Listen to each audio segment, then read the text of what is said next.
Hello, good morning. Araw po ng Lunes, December 15, no? Ah, dito po tayo sa Dato Binasing kung saan nandito tayo nagtayo ng ating mini farm. So, ito po yung plano natin, guys, na lalagyan natin ng isda, no? Kumaga, lagyan natin ng fish pan, no? So mayroon pong yan nakikita ninyo ay water lily, pero nasa ilalim niyan ay tubig po. So inshallah gagawin po natin ng paraan na makagawa tayo ng isang box dyan or 2 box na lagyan natin ng isda. So dito po sa tapat ko kung saan ninyo nakikita yung mga water lily na yan, malalim po yan. Ito po yung pinaka lalim nitong tubig na to. Hanggang doon po yan sa may dulo doon sa may san. May paliko po yan, and then malaki na po yung nandun sa kabila. Pero dito po malalim. At dito rin tayo naglagay ng ating mga muscovy duck.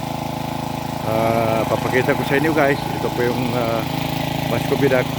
Ito pong nakikita ninyo na motor ay kumukuha po ako ng tubig para ipainom po sa itik, ating mga itik doon sa taas. So ito po yung natira sa ating mga muscovy duck. Ginawa po natin sila ng kanilang lalanguyan. Mayroon pong gansa doon na 3, hanggang ngayon ay hindi pa nangingitlog, pero sabi nung mayari mangingitlog na, pero ngayon mag-1 taon na. Ano pa lang sila, mga nasa 6 months, pero wala pa rin itlog na binibigay. Pero antayin na natin kasi mayroon namang lalaki dyan, yung isang ano dyan ay lalaking gansa, so mangingitlog sila. Ito yung pinakamaliit na nakuha natin noon. Siguro ang edad nitong mga muscovy duck nung kunin natin doon sa pinagbilhan natin ay nasa 2 weeks old siya. So maliit po talaga siya. Ito na ngayon sila, o yan, o, yung nakatindig na yan na po yun sila. Yung iba nasa taas po, nandoon sila yung iba nasa taas, kasi yan po yung ginawa nating anong ng itik, pero yung mga itik nilipat natin sa taas kasi slope po siya. Hindi po maganda para sa itik yung slope. Pati itong mga ating mga muscovy duck, mga pato, ay pag umaakyat medyo hirap sila, no? So nilipat natin dun sa taas yung dating tira ng manok doon sa yan po yung bayan na nakikita ninyo. Yan po yung nakatira dito, yung nag-aalaga dito sa lupa na to. Yan po sila nakatira.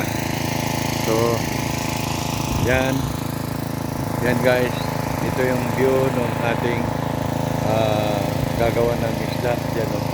Gagawa po tayo ng fish pen dito sa tapat dito. Madali lang po kasi meron na tayong naisip na paraan kung paano tanggalin yung mga water lily na yan, kasi hindi yan kaya na itulak mo. Pero ang gagawin dyan, ang paraan po dyan ay gawa natin ng box, lagyan po ng drum sa 4 na sulok. So kukunin na natin yung mga water lily. So hanggang doon po yung water lily doon sa ano na yun. So inshallah pagka nag-okay na yun, isa pong additional ng pagkakitaan. So mas maganda siya. Mayroon pala kabayo doon. Hindi, baka akala ko kabayo.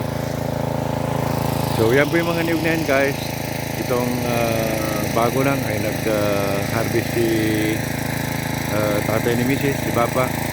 At okay naman yung kanilang nano, kasi binibinta na nila ng kung tinatawag nilang tibok by pieces. So dyan po, guys, maraming salamat, and see you sa sunod nating mga video.